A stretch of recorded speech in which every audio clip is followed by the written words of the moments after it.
So, James, what is the strategy to success, happiness, and staying positive in times like these?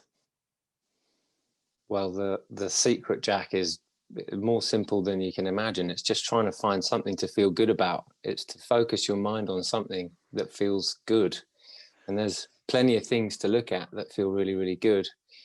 And there's also plenty of things to look at that feel bad, so to speak. But you just got to narrow your focus on what feels good in your life and just give that your undivided attention.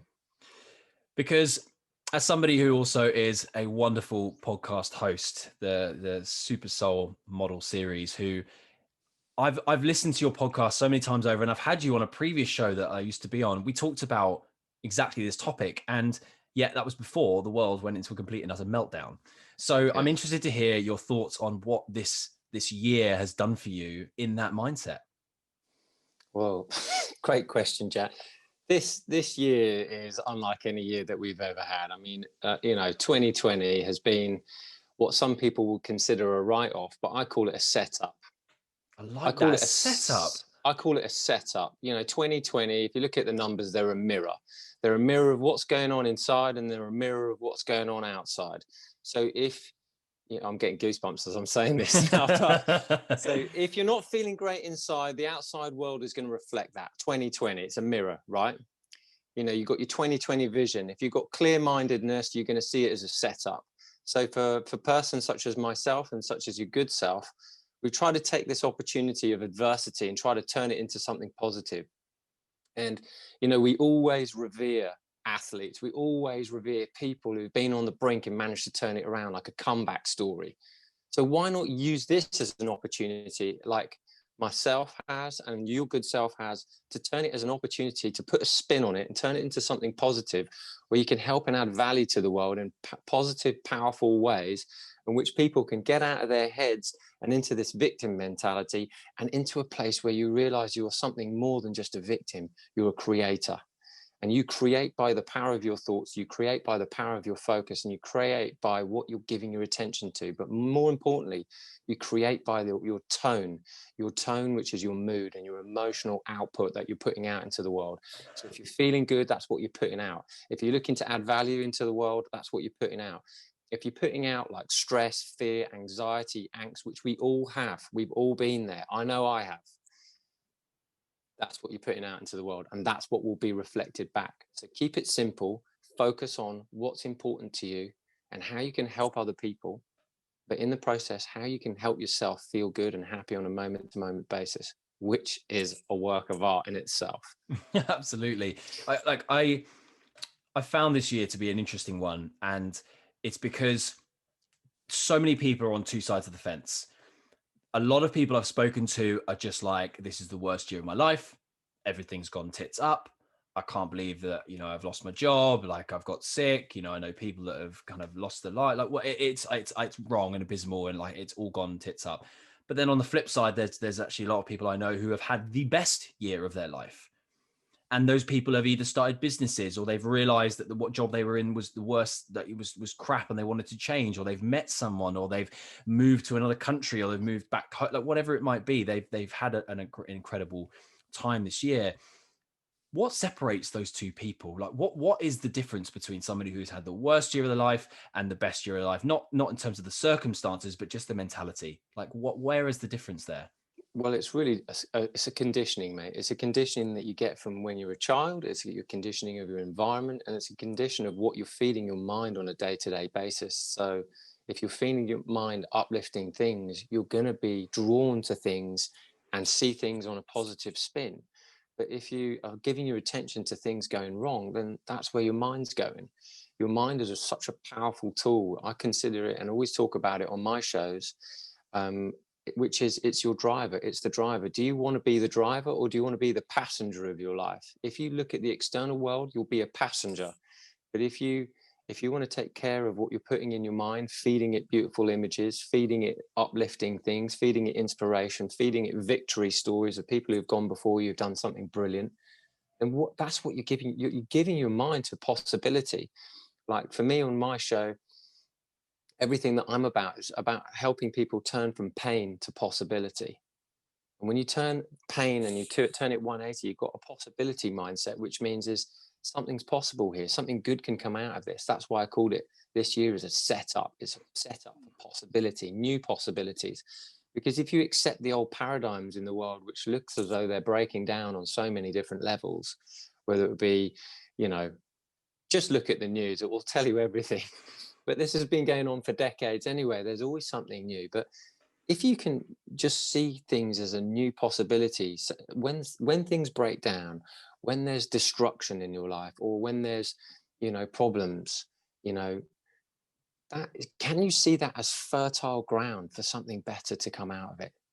Because I don't know if I've ever told you this story, but when I was a kid, my grandma used to pick up horse manure. We stopped the car, she'd get out a bucket and spade, and she'd be like, darling, we're going to pick up the manure. And I'm like, oh, grandma, why are we doing this? I just want to go home for, you know, afternoon tea or whatever it was.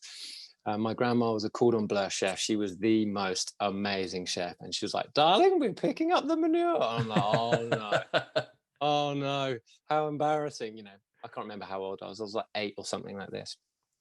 But this happened more than once, Jack. This happened more than once. And we happened to live in an environment where there were a few horses kind of nearby where I grew up in Cobham in Surrey. Hop, skip, and a jump from you, mate. Absolutely. And beautiful part of the world, but a lot of horse manure on the roads from time to time. But my grandma, aside from being a wonderful chef, cordon bleu chef, she was a gardener. She used to love roses. And this is what she said to me, and this is how my young mind would take it. She said, darling, we're picking up manure because they're fertilizers for the roses. And I was like, oh. So my young mind would see it as this. We pick up shit to use it as fertilizer to grow something beautiful in our lives. So that is how my mind has seen it. And my friends used to say to me when we were at university, getting leathered, getting partied, which I don't do anymore, but it was really fun at the time. They always used to say, how come you always come out smelling of roses? And I was like, wow, that's quite interesting. So I connect the dots back and I go, wow, that's quite an interesting story of what my mind was fed as a little kid, or even better, how my mind interpreted that. So if we're going to take it into your life, into the lives of the listeners here, see the shit in your life as fertilizer for something beautiful to come. Now, let's just use 2020 as fertilizer for something more beautiful to come, like the roses that will come in bloom maybe next year or the year after. But see it as that. And if you can imagine just to see that as that, then you'll be setting yourself up for probably the most remarkable upcoming year or two going forwards. That is one of the best metaphors I've heard about this year, genuinely, because I've heard so many people talk about it in terms of looking forward, right? You just like you just said, just this time from now, or looking back and going, what do I want to say I achieved in 2020? Right. And let's be honest, 90% of the population of the world are probably going to say, well, I got through all of Tiger King. I smashed through 3 other series on Netflix. I ate my house and home of cereal and basically got through all of my boxer shorts in a whole year because that's all I did and spent the entire time at home. But then you're going to get a very small proportion of people who are like, actually, I learned a language last year, or I built a business, or I spent more time with my family, or I quit the job that I didn't like, or whatever it is that kind of defines that time of year for you. And you're right now you can't see it, but in in a year, 2 years, 3 years time, you're going to look back and think, I'm so glad that I took the opportunity and used, the setup that 2020 was to create the life that I actually want moving forward. It's as I've said to quite a few people before, it's given us the opportunity to just stop and pause and appreciate what we actually have in life, because a lot of it has been taken away. A lot of it has been taken away. And when it comes to being grateful and I suppose being thankful for what we've got, we actually don't need that much. And materialistic this and kind of status that, it's pointless if you're in a position where you've got all you got to look after is your health and your family and the people that you care about around you. So yeah, I think using that manure, using that shit for this year Yeah. to then grow those roses for the next 2, mate. I love that. I think that's a really good metaphor looking forward. And remember, roses are perennial. So whatever you plant, they'll come back again and again. So it doesn't matter just because you had one experience of manure in your life, you can use that as a perennial blooming for something greater. Exactly. So it doesn't just have to be for 2 years time something great will happen, or 1 year's time. It will come every year because of this experience. This experience that's caused people to really take care of their health, to take care and connect with their families, to take care and spend more intimate time with people they really care about, whether it be on the phone, FaceTime, or in person, or maybe even devouring some new information, as you mentioned, like learning a language or something. You only experience the greater part of your life when you're actually learning and growing. You want to learn and grow. That's part of, like we've got 3 tenets of our being: freedom, growth, and joy. And if one of those is a little out of sync somewhere, you're going to feel a little like you've got a missing link going on. So, the freedom that you've got this year should be used for growth, and that growth stimulates joy. And when you're adding value to people, that's growing, like what you're doing on this show and what I'm doing on my show. That's adding value. That helps us grow. And, whether it be any issues that you have in the growing process of learning to create a beautiful business that helps hopefully millions and millions of lives, there's joy that will be the byproduct of that because you're helping other people. So it's the contribution. That's exactly it. Contribution. It's like Maslow's needs, it's just, but the contribution is really what we as human beings, where we feel true fulfillment and satisfaction. True fulfillment and satisfaction. So just find something that you love to do. If you're having a hard time right now, it'll be like, find something you love to do. So you pick your energy up and think, where can I add value to someone else's life today? What do I have and what can I do that's unique that I could add value and contribute to the well-being of someone else? And you will feel naturally uplifted. It's a quick way to tap into what I call your natural state of well-being. You're absolutely right. Like the gift of reciprocity, if you do something for someone else and don't expect anything back, the feeling you get from that is just second. It's just amazing. But then at the same time, people think that you have to take and get everything for you. But if you give, you actually get so much more in return that you don't even expect. It may not come in the same form. You may give someone some money and it might come back in a favor, or you give someone some time and it will come back in money, or whatever it might be. But it always comes back in some way, whether you believe in karma or, whatever it is.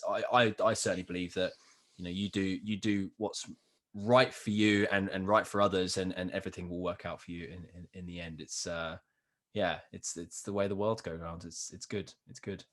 I'm a firm believer, mate, in the universal laws. There's a law of nature. You could call it the universal laws, or the laws of nature. It's like the sun is always shining somewhere.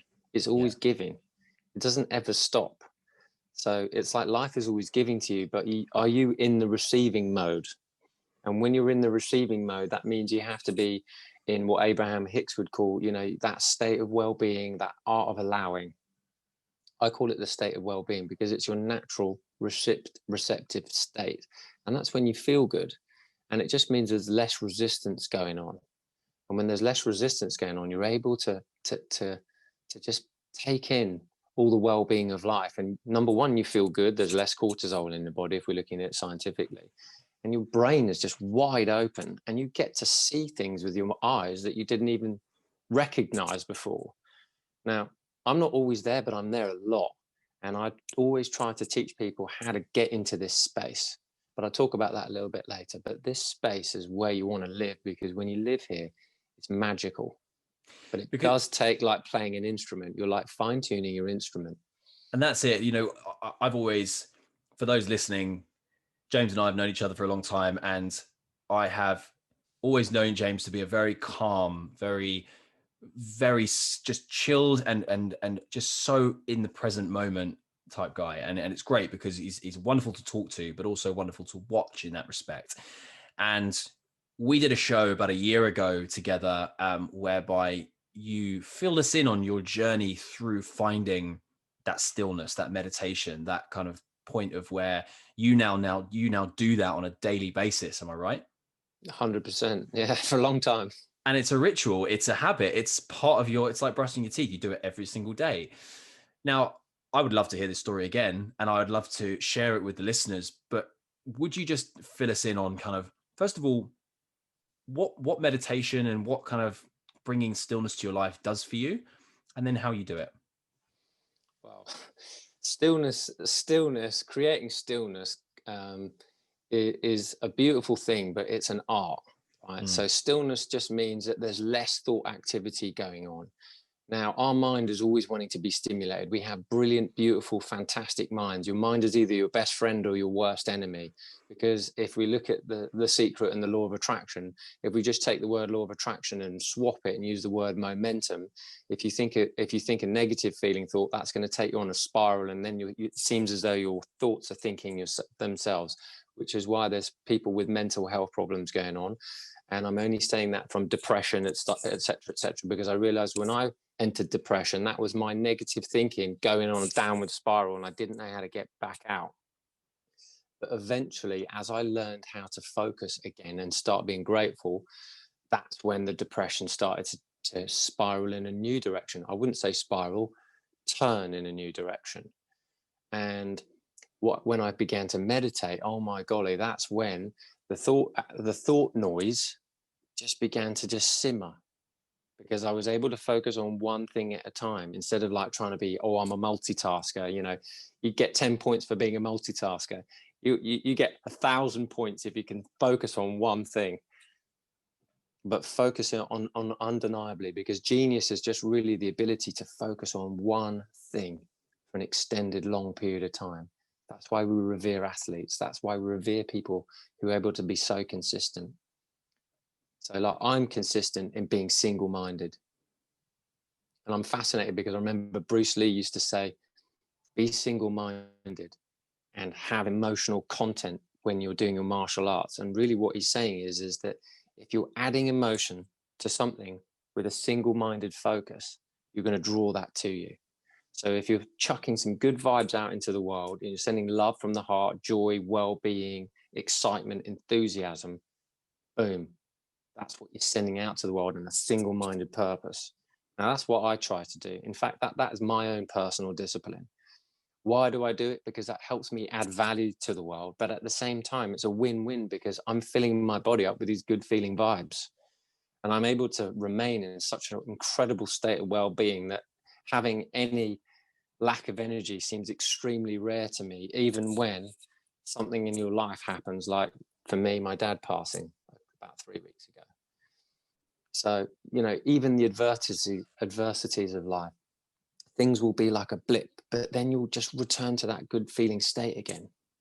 And that's what I'm always wanting to encourage people to get back to. So, because there's wisdom in here, there's like knowledge in here, there's this knowing about life and how it functions and how you function. And the most exciting person you'll ever meet is yourself when you're able to enter this still place.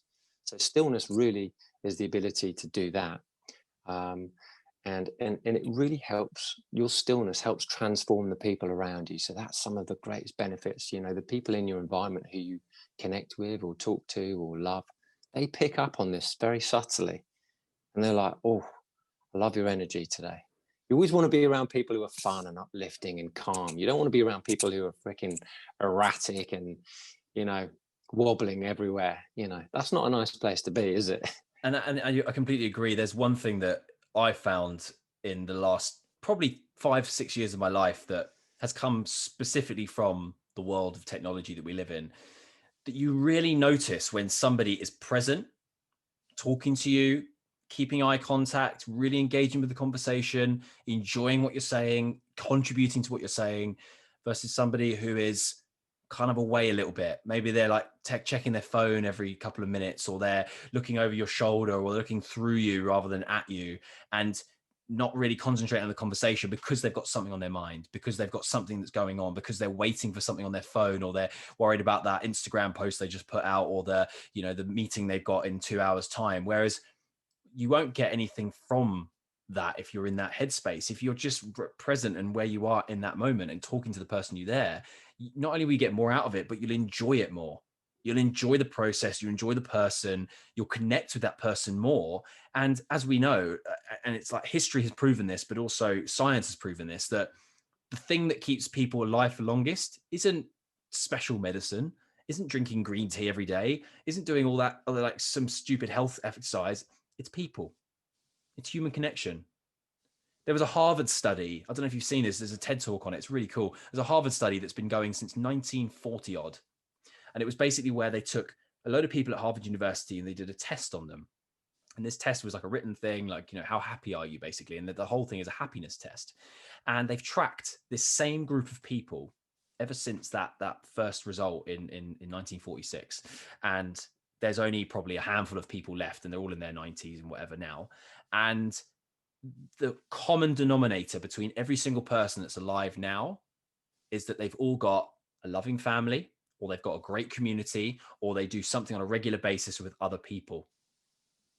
There were millionaires, billionaires, presidents. There were successful people, if on in society's eye, in that group of people, but yet haven't lived to their mid-90s. Some of them older.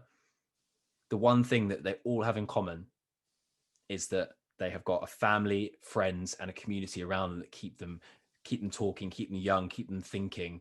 And I'm sure they're all in the present moment and not worrying about their Instagram profiles. Mate, yeah, it's a lovely study. I haven't heard of that one before, but I have studied some people in Okinawa. There was this lovely, beautiful island, like the tropical island of the south of Japan.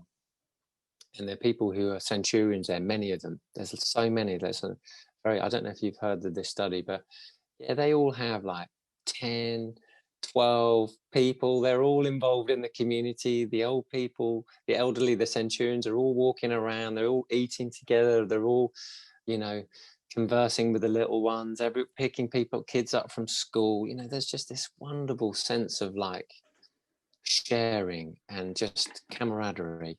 And that helps keep the human spirit alive. The greatest gift isn't to just check out of this life, as some people say, and return to the cosmic bliss, even though you probably think it is, if you're looking at it from a soul perspective. But it's really to live this life fully.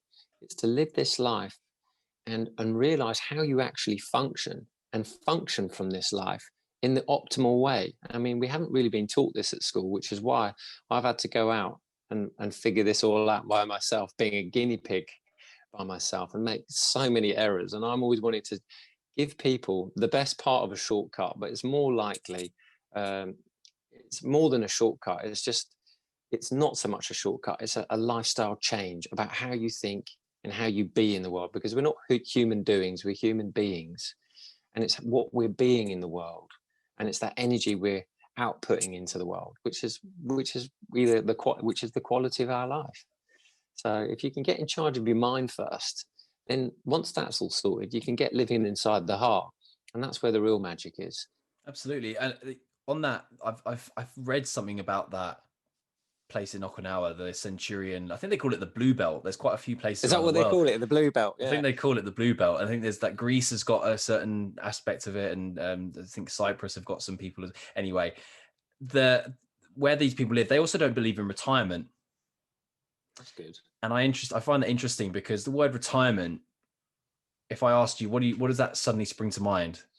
Well, I mean, if I'm going to look at social conditioning, I can give you an answer, or you can ask me what I think.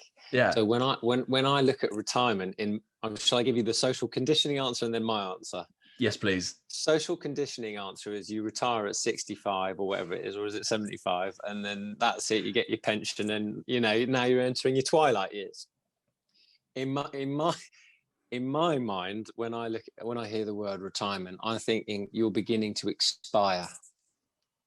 And that is interesting, because if you took those two analogies and kind of combined them, I think some people would look at it and go, well, when you retire, yes, you obviously hit your traditional age, or whatever it is, 65 or 68 these days, and you get your state pension, and you basically start living life. I think a lot of people go, oh, life starts after a time, because you can start enjoying the money you've earned and all the, whatever. But actually, it also puts that thing in your mind of like, I've stopped. It's almost like you're going backwards from that point. You've almost hit the top of the mountain. Now you're coming down the other side. And I think that mentality can sometimes create people, or start to make people think that they're on the way out, or that they're slowing down, which, if you think that way, coming back to what you were saying earlier, whatever vibes you're putting out there is what you're going to start believing. It's what you're going to start doing.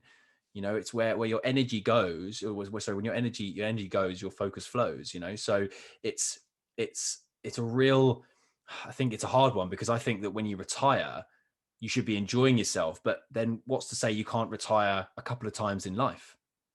Yeah. You could have like a retirement at like 30, retirement at 50, and a retirement at 70, you know, for like a couple of Exactly. years, and just do what you would do when you retire normally, travel the world, have some fun. Yeah. Right. Me, I'm a firm believer. I love that. It's just like, just take a bit of time out. I'm retiring from this year. That's it. You know, like, I'm going to take a retirement for this year because I want to go to Machu Picchu and do a little bit of South America. You know, have you ever been to Machu Picchu, Jack? I have not. No, I'd love to You're go. coming with me. We're going, and then we'll do a little it. video at the top there, because it's quite fun to just think. You know, I can take some time out from my life. 2020 has been an opportunity for people to take some time out in their life, but now there's resistance building. I don't know if you feel it, but the resistance building is, I want to go back to work. I want to return to normal. I want things to be as they were so I can move forwards. Why can't you move forwards right now with just a different thought? Just flip some thoughts on your head. And then you stop to create that resistance, which is building up and has been building up, because it's now November. We're easing into December. There's lockdown in the UK. And so now people are like, oh, I'm back to lockdown again. It's a bit easier this time than it was last time. However, there's still resistance going on inside the minds of people. And the reason being is because, where's my freedom to do what I normally do? Where's my growth? Where am I contributing? I don't know. I'm at home at the moment. Where's my joy? Well, that's the byproduct of the first two, isn't it? And you're like, resistance. And when you have too much resistance in the body, your body will eventually show you an indication to say, kiddo, you're not flowing your natural well-being energy at the moment. And that's how people get disease, which is a body not at ease and a mind not at ease. That's it. And look, I think that there's a lot of people coming from a place of scarcity at the moment. And as I'm sure you know, and those that are listening that kind of understand psychology, if you come from a place of scarcity, you're all you're going to get is nothing really. You're going to constantly be looking for the things that are hurting you, the things that are going bad for you. You're going to become the victim, right? And yes, the scarcity element of our lives at the moment is not great. You know, like you said, we haven't got freedom, we haven't got the joy to be able to do the things we want to do. You know, whatever it is, whether it's travel, see friends, go out for dinner, whatever it might be. But ultimately, you've got, if you can flip that on its head and look at it from a place of abundance. Now, what have you got more of now that you didn't have this time last year? And if you ask yourself that question, you start to think about, okay, well, maybe I have got more time at home with my family. Maybe you're someone that worked, 8 a.m. to 8 p.m. in the city, and you didn't get home to see your kids before they went to bed. Now you work from home, you can see them all the time. That's a state of abundance. Maybe you are saving money because you're not going out for dinners all the time, and you're not spending money on travel because you're working from home. Again, place of abundance. Maybe you are in a place where you've got insight on actually what life could be like if you spent more time doing the things you love rather than the things you don't love, and you have the abundance of being able to do those things in your own time and actually enjoy them rather than working for someone else or doing something you don't love. And I think when you start having this place of abundance, you understand that whatever cards the life deals for you, you can always turn it around to try and either bluff the hand or win the hand. I look at this year, for me, has been a really crazy one, as it has for everyone. But I've also understood, like I was just thinking a minute ago, how we did a live, like an Instagram live, what was it, a couple of months ago, back in sort of July time. Yeah. And that was great. We had a really good chat about all sorts of other bits and bobs, and it was wicked. But then what have we done now? We've upgraded. And, we've talked about, and we've come onto a podcast now, and who knows what's next. It could be that you just move into something even bigger and better. But instead of looking at like, oh, I can't do anything because of this situation the world's in, you look at like, what can you do? And as soon as you switch that mindset from I can't to I can, it switches that brain to going, looking for the answer. It starts looking for what you can do rather than what you can't. Yeah, that's a really interesting concept. But remember, there's a little thing going on here called conditioning. Mm. And conditioning has been brought up from your environment when you're a kid. So you're programmed, our brains are wired from your parents and the guardians in your environment from a young age. And if you've been told all your life, you can't do this, you can't do that, you're not enough there, you're not enough there, and your young mind, as my mind picked up when I was talking about my grandma with the manure, that's how my young mind picked it up. But what if you came and your young mind, you've got siblings, and your parent is favoring one child over the other, then the other child who's feeling unfavored feels that they're not good enough, because just because their brother or sister did something better than they did in that moment. And so their young mind picks up, oh, I'm not good enough. So I'm going to have to work double hard to get the love of my parent, to the approval. But then that transpires that you're going to have to work double hard out in life to get the approval of your boss. And so I'm going to stress myself into feeling approved, when in actual fact, you could just change that thought and create and release all that angst and anxiety that's been building up from your child's mind, which is your inner child or your subconscious. It's the same thing, doesn't really matter. So yes, I can do this or I can't do this is great. But you have to remember, if you've always been thinking I can't, it's way easier for you to go back to that thought that you'd always been thinking. And it's way harder to start this new transformation, this new route, this new way, because we are creatures of habit and we have to learn through repetition. And saying I can when you feel like I can't, you need to use your brain in another way. You need to ask it better questions. Because if you don't ask good questions, what's going to happen is your mind's just going to show you the filter where you actually can't do stuff. It doesn't care. It's the belief systems that we build on ourselves. Our beliefs are constructed in the stories that we tell ourselves, right? You know, the way in which you see the world and the way that I see the world are completely different. We could have the same experience. We could both be having dinner at a restaurant, same food, same place, same time, but our experience of that dinner will be very different depending on how we see it. And that is down to our beliefs. Mate, of course. And that's what makes, and our beliefs are really just a thought you keep thinking. And a thought you keep thinking becomes a belief. So, well, start a new thought and then just add to it. So it becomes a thought, you know, it becomes like a thought cloud.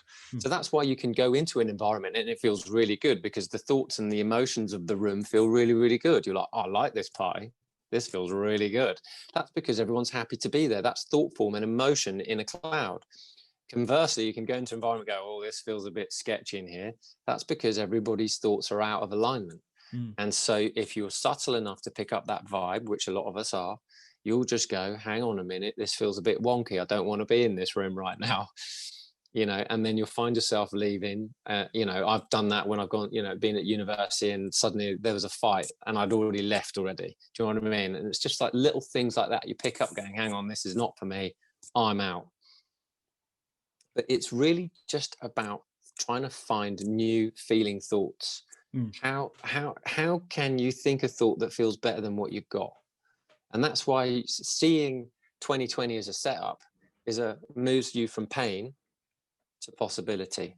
Seeing it as a setup and giving you a story, an analogy, allows you to feed one side of your brain, which is the story, to go, hang on a minute, okay, and then giving you an idea to see it as a setup. So you're using both hemispheres of the brain, the right side for the story and the left side, which is something logical. And that's how we feed ourselves to begin to create positive change, through a good story and through a good instruction. Absolutely. And if you think about it simply, our thoughts are only ever in the present moment, because a past experience is something that's happened. It's our memory of what that experience was.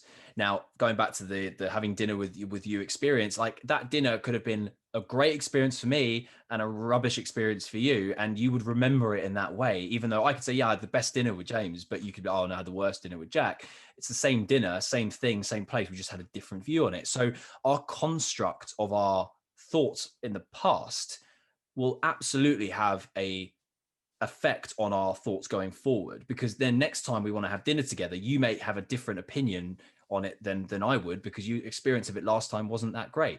But the wonderful thing about our thoughts going forward is that they're an imagination. They're made up. They are a complete fantasy because we don't know what's going to happen in the future. So if you don't know what's going to happen next week, for example, what's to stop you from planning that the week's going to be the best week ever versus it going to be the shittest week ever? Because either way, you don't know that it's what's going to happen because it's the future. You can't predict the future. So if you can pretend and you can visualize and you can imagine that your week's going to be the best week ever, how do you think it's going to turn out? It's going to turn out, yeah, it's going to be great. It's going to be awesome. And if you think it's going to be the worst week ever, you're going to go into that. And again, it's like wherever your focus goes, your energy flows. And so you're going to be in a position where you're going to be having the worst week. And then it goes back to what you're saying before, that negative feedback loop.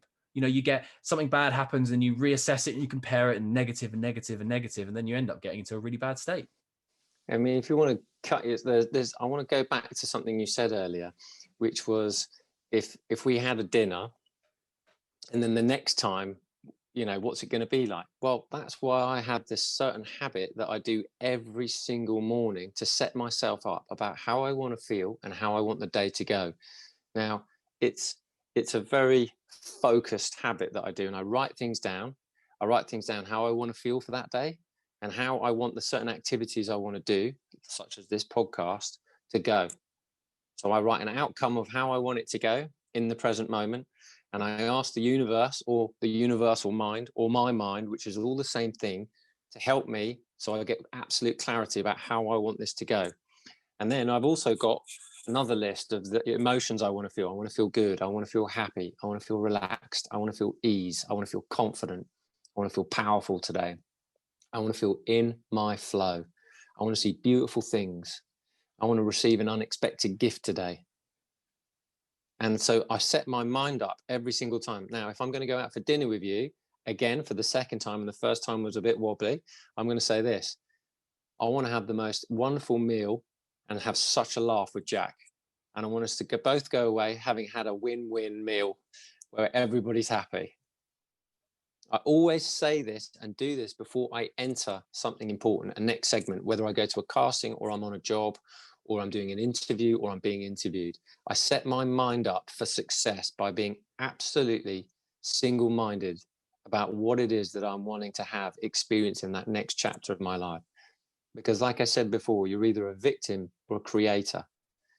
And in the word create, all you're doing is just moving the see around, which is how you're seeing things.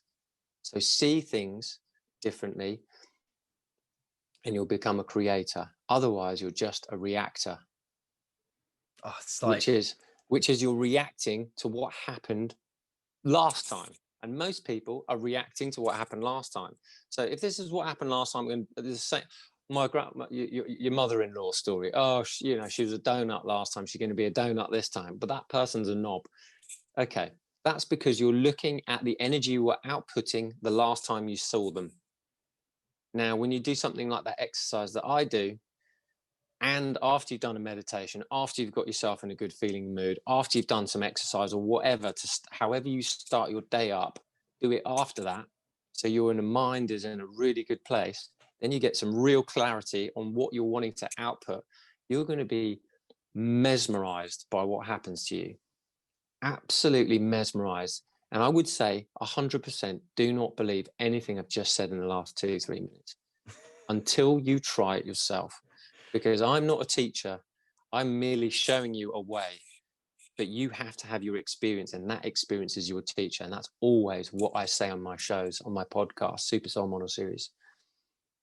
Because the experience is the teacher, not words.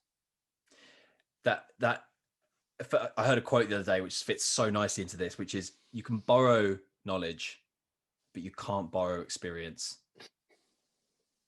You know? And it's so true, because you can read as many books as you want about business, about meditation, about building a house, whatever, but you can't experience it until you've tried it, until you've actually put whatever you've learned into action and given it a go for yourself to see how it works for you. And the wonderful thing about that is that it will work sometimes better for you, maybe sometimes worse. But the great thing is you can iterate and you can change and you can make your own version of that knowledge that you've borrowed from somebody else, because that's all knowledge is. It's just been passed through the ages. and somebody's rewritten it in a way that is made to understand slightly better in this day and age. But the experience, you cannot replicate that. So people listening, how can they experience what you do every morning to set yourself up for the day? How can you experience? Well, there's a couple of ways. Well, I'm starting a new thing soon, which is like next week. I'm going to do on Tuesday. I'm going to do teach people how to learn how to meditate. I think that the meditation is the link that will sort most people out. It sorted me out. I used to drink a lot, party hard. I was very reckless, a real party animal. And 17 years ago, since I started meditating like twice a day, like the most incredible things have happened as a result of. Now, not to say that there haven't been challenges, but you realize that you're more of a creator than a reactor to life. So prior to that 17 years, I was awakening on my spiritual journey, which means I was asking bigger questions, which is, who am I? Why am I here? Is there anything else going on? There's got to be something else going on than just the news, because it's so boring and dull. I felt like the world felt lackluster.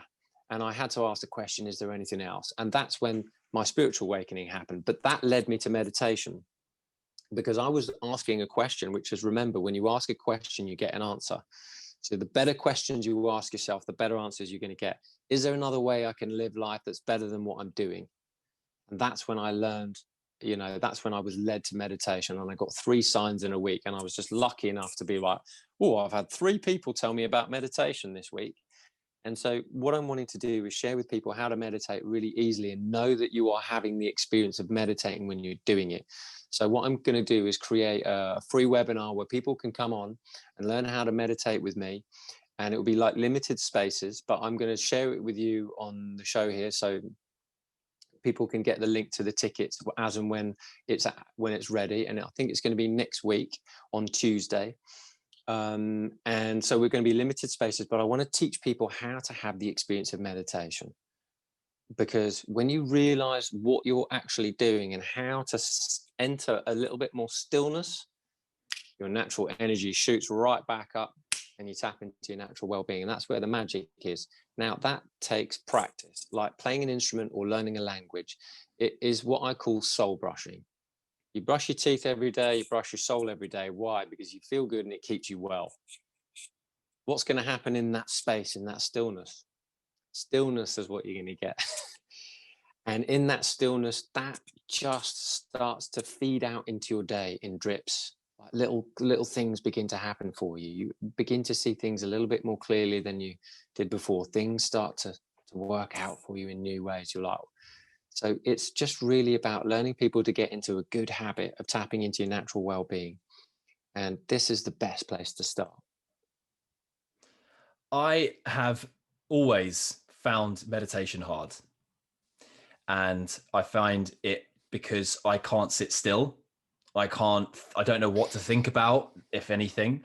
And it's funny because when I do find myself chilling out and relaxing, it's actually when I'm doing exercise, whether it be swimming or running. And I don't know why. It's because I'm thinking I've got nothing in front of me to distract me, maybe. But is it just down to the breathing? Like, what is it about? Well, Jack, you're gonna have still? to come on my learn how to meditate. I'd love to. You're gonna have to jump on there. It's only half an hour, and in that half an hour, I'm gonna let you have your own experience. And everything that I teach is everything that I share is extremely simple. Don't underestimate the power of simplicity, because like I said, genius is the ability to focus on one single thing for an elongated period of time. So what I'm wanting to do is remind you of your genius that you've forgotten about. And I'm wanting to remind each and every one of us listening of your genius that you've forgotten about. I want to help you tap into that. So you open new areas of your mind, you tap into this natural well-being, you feel better, you're activating those inner feel-good chemicals in your body, which know what to do to keep you super well. I mean, it's a bit of and you get happier and you get more peaceful. And yes, when challenges arise, you respond rather than react. You create rather than react. You're always observing things in life, but when you observe the inner world, it creates this peace, this stillness, this well-being, this happiness that begins to just bubble up from within. I don't know how it works. I just experience it myself. And that's what I want other people to experience too. And so I've made it my mission to help as many people in the world who are wanting and asking the question, how can I live better, to learn this skill? Because this skill is so simple, yet so powerful. And the more of us that begin to sort of live in this space, you create those thought forms that I was talking about when you go into a party and it feels really good. I want to be there. Wouldn't it be nice that you know that by accessing this state of mind, this state of well-being on a daily basis, that you're helping people you care about? Because I care so much about the people I love and my friends, I will make it a discipline, not only for myself, but to help others by making sure I access this space within myself. What if everyone had the discipline in the world to want to do that? Don't take the world on your shoulders, but take the win-win, which is when I do this, I feel really good. So that's got to be benefit to other people as well. And it's exactly that. It's the discipline of being able to do it every single day, because, you know, I'm going to speak purely for myself here, but I'm sure a lot of people resonate with this. It's all well and good starting a habit, starting a ritual, starting something that you want to keep up.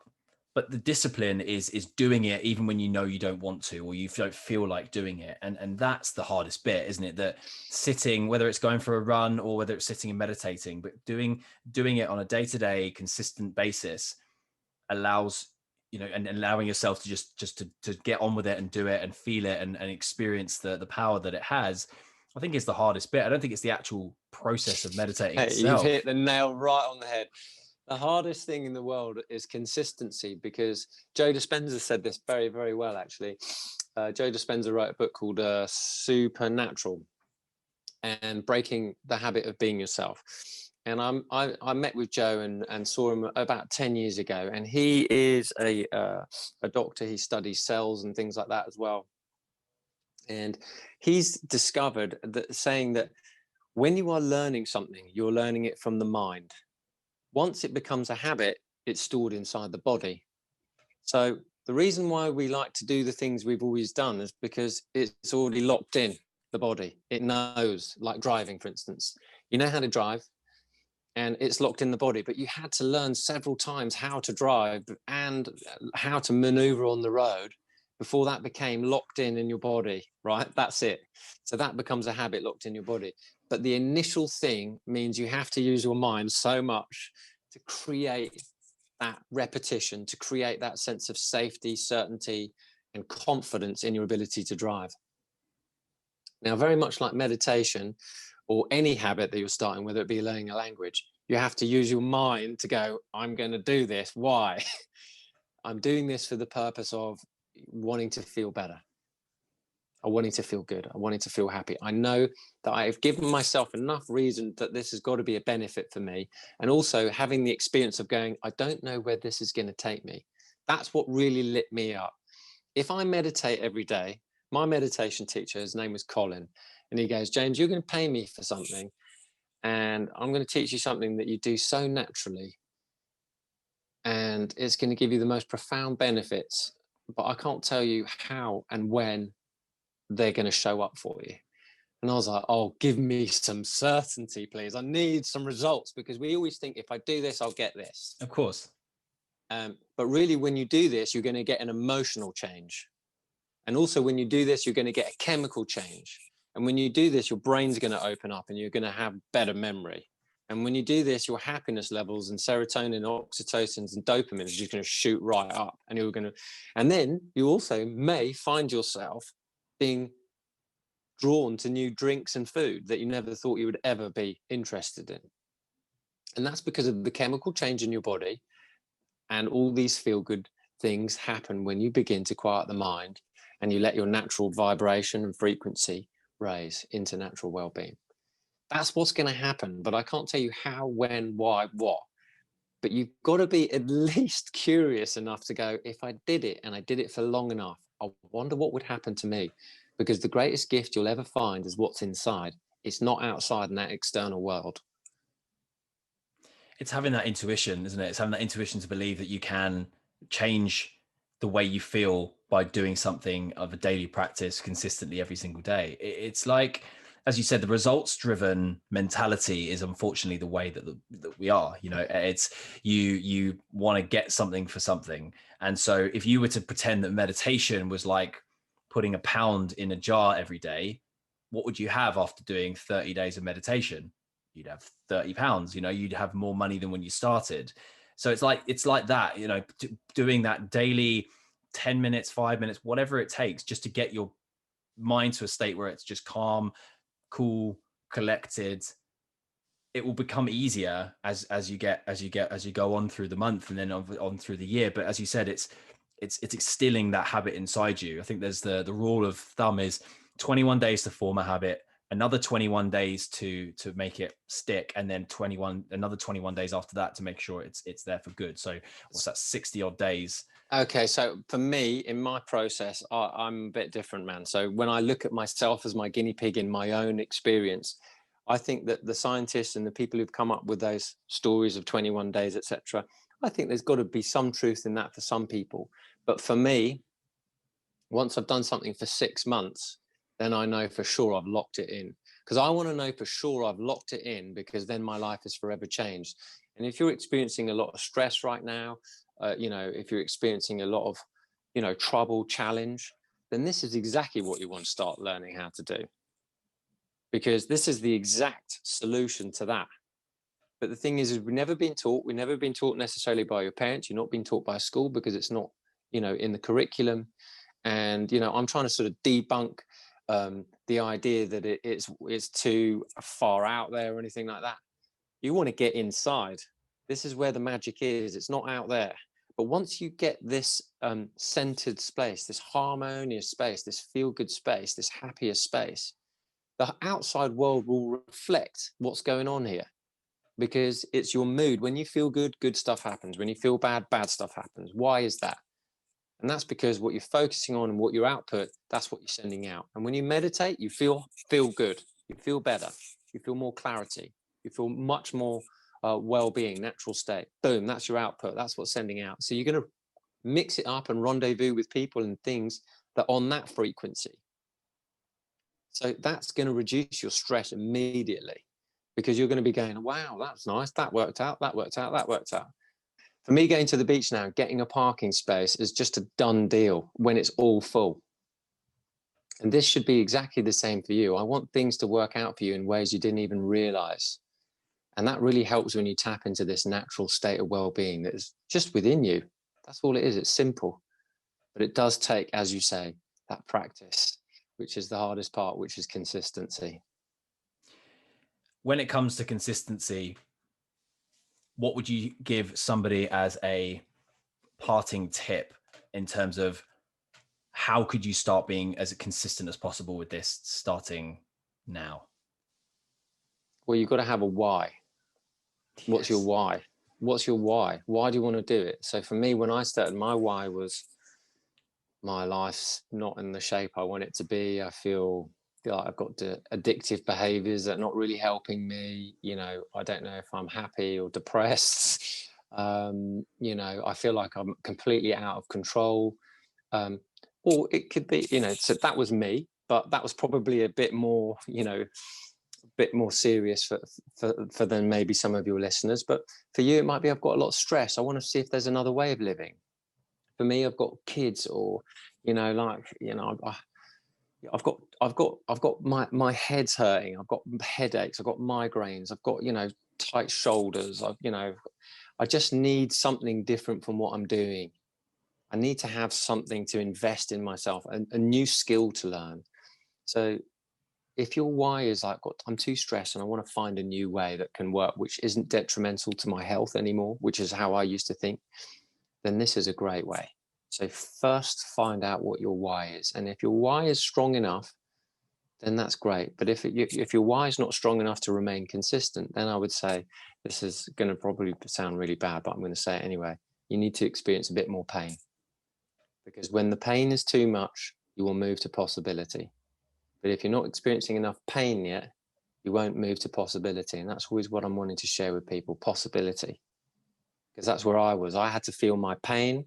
And then I was like, this pain has got too much now. I'm too sensitive now. This pain's overwhelming. I need to find a new way. And when the meditation, which was the first thing that I could think of, that was come to me as a solution, I thought, well, I've never heard of this and I don't know what it is. I really ought to try it. So I went in deep and did 20 minutes twice a day. Now, I'm not asking people to do that.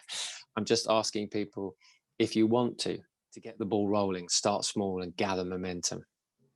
Because law of attraction is momentum. So if you did a little habit and you did 5 minutes and you did 5 minutes tomorrow and get the ball rolling, and maybe in a week you can get it to 10 minutes and then maybe get it to 15, and you're on 15, happy days. It's all about just getting the ball rolling. Start small and allow it to grow. It's all about the why. You've inspired me. I am missing my swimming at the moment because swimming pools are closed. So I am desperate to get myself into a place where I'm calming the mind. And I find reading helps me a little bit, but even then my mind wanders in all different directions. So that's it. Momentum's going to start today. I'm going to do my 5 minutes today. And then in a week's time, I'm going to come and do your course. And hopefully that will up me to 10 minutes. And then who knows, by the end of the year, I'll be doing 15 and then I'll be in a good place. So Jack, I'm just going to give you a little tip here for you. So I remember last year when we spoke, we talked about the passive meditation, which is kind of like what I'm sharing with you now, which is sitting still in the silence. And then there's an active meditation. There's two different types. Meditation is just focusing on one thing for long periods of time, and that is amazing. But sitting still is effective because it starts to produce these chemicals inside the body which help you tap into your natural state, which keeps you well for very, very long periods of time. I haven't had an aspirin in 17 years, put it that way. You know what I mean? I've not needed any external chemicals or anything like that. So if you when we spoke last time, there are 3 different types that we are: visual, auditory, and kinesthetic. Kinesthetic means you're feeling. Auditory means that you like to hear things, obviously. And visual means that you need that visual stimulus. Now, all of us have a blend of all 3, but there's one that's usually just a little bit more standoutish than the other. So if you know what that is, I'm going to give you a little tip today before you come into the class next week. I do remember doing that with you. And interestingly, I have got a feeling that I am more of I love listening to music, and you and I both share the love of deep melodic trance music as well. So that does help me, like the Anjuna Deep, big up to those guys. Amazing, absolutely incredible producers. That stuff gets me into a really zen space. But then saying that, watching a candle flicker or watching a fire burn or a sea crash, again, can do the same thing. But then that's also auditory because you can hear the crackling. You can hear the sound. So maybe it's auditory.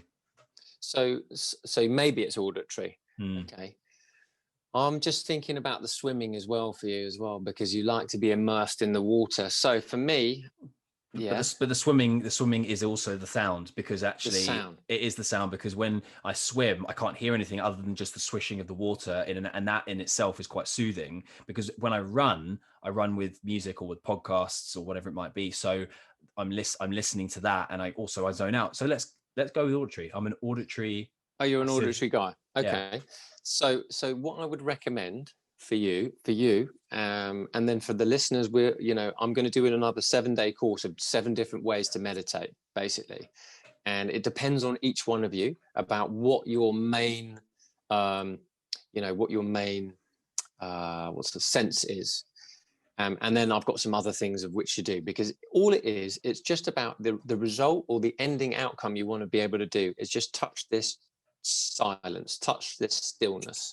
And you might get there for 10 seconds, but if you get there for 10 seconds, that is good enough. Because sometimes I do a 20-minute meditation and I've had 15 to 10 seconds of pure stillness. And I know that because of that 10 seconds, I've tapped in. And that's all I needed to do, just tap in. Oh, I'm in. All right, good. And that was enough for that 20 minutes, right? So, but within the 5 minutes, so what I would recommend for you is, because you say that you're auditory, put on some ocean sounds for 5 minutes and make sure that they're very gentle. I actually have one I can send you, right? Please do. So I'll send it to you on WhatsApp. And then with that, you can just listen to the sound and then just notice the sound of the ocean. That is it. Even if I just say that again, I'll say that. Notice the sound of the ocean. Right there, just in that split second, you've entered a state of meditation, just because there's a space between spaces. So between the lapse of going in on the ocean and going out, there's a space. That's where you want to enter. But I'll talk about this more in the course next week. But for the purpose of your good self, just to get 5 minutes going, we'll just have a listen to some ocean waves. That will give you a chance to just ease down and allow your natural energy to rise. I love that. I 100% want to do that. I've tried Calm, Headspace, Insight Timer, all these other apps, and I'll be honest, they don't work for me anyway. You come to the right person, mate. You come to the right person. I'm just trying to put a different spin on everything that I've learned. I've done for 17 years, I've done over 12,000 meditations. That's a lot of meditations. So in that time, I've learned how I work. And if you know how you work as a human being, then you understand how we all work. And I'm just trying to be able to talk to us on different levels so that it works for you. And whoever's listening, we want to find a way that works for you specifically and tailor it for you, because what works for everyone is not going to be the same. So when you understand what your senses are and we tailor them for you, you're going to get the best outcomes. You tap into your natural well-being. Happier, healthier people around the planet. It's a good place to live in. And those strategies will serve you for the rest of your life, because they'll never get old. It's great. Yeah, and you brush your teeth every day. You're going to want to do this every day. Why? Because it's going to keep you well. It's going to keep you happier, and it's going to help you be able to respond to life when something crops up. And you'll be like, okay, I'll find a new way about looking at this. And it does take time, but it's so worth it. I love that. James, this has been amazing. I have always and always will love chatting to you, because you bring such an amazing energy to the conversation, but also so insightful about stuff that I think a lot of people wonder about, but don't necessarily know a lot about. So thank you for sharing all of your knowledge and insight today with me. And Pleasure, mate. Where can people find out more about, first of all, the course, about you, about anything else you're up to, your podcast? Where can people go? Give us the lowdown. Okay, so first and foremost, I'm on social media. I'm on Facebook at James Granstrom, Gran, S for sugar, TRO, and M for magic. That's a Swedish surname. And then the same again at James Granstrom on Instagram. Follow me on there. Check out my stories. I always plant some nature pictures, nature videos every day of beautiful oceans and things like that, with a little quote to inspire you. So you drop into that stillness, because if you're practicing little pockets of stillness, your brain and your well-being is just, like I said, like I've been saying all on this show, you're just going to feel better more and more. So I'm always an advocate of nature and always an advocate of meditation. You can find me on also on YouTube at James Granstrom, Facebook, Instagram, Twitter. And then on my website, you can sign up and get a free meditation with me, which is also at jamesgranstrom.com. Now, that's under construction at the moment, but within the next week, what I'm going to have on here on Instagram, so if you find me on there and follow me, I'm going to give links towards my free meditation class, which you can sign up for. Fantastic. All right. I will put everything you just mentioned in the show notes below, and link everything I can to your new course. And I'm sure there's going to be lots of people interested in signing up to that, because I'm going to be there. And if anyone else isn't, then you're going to be missing out on an amazing opportunity. So, James. So yeah, we'll do one, and then I want to make sure that we get the right amount of people, so it's not overkill, because I want to make sure that you get the information. So I might just split it up and do another one in a month later or something like that, because I really feel that this is something that's going to help a lot of people. So if you missed the first one, don't worry, we'll get you on another one. Okay, but you just got to make sure you're going to have to sign up for it. Sounds good. James, as always, it's been an absolute pleasure chatting to you, my friend, and I look forward to catching up with you in person, hopefully very soon, when you fly back from the sunny Spain coast. But mate, it's been a pleasure, and thanks again for joining me on the show. Big love, mate. Thank you very much.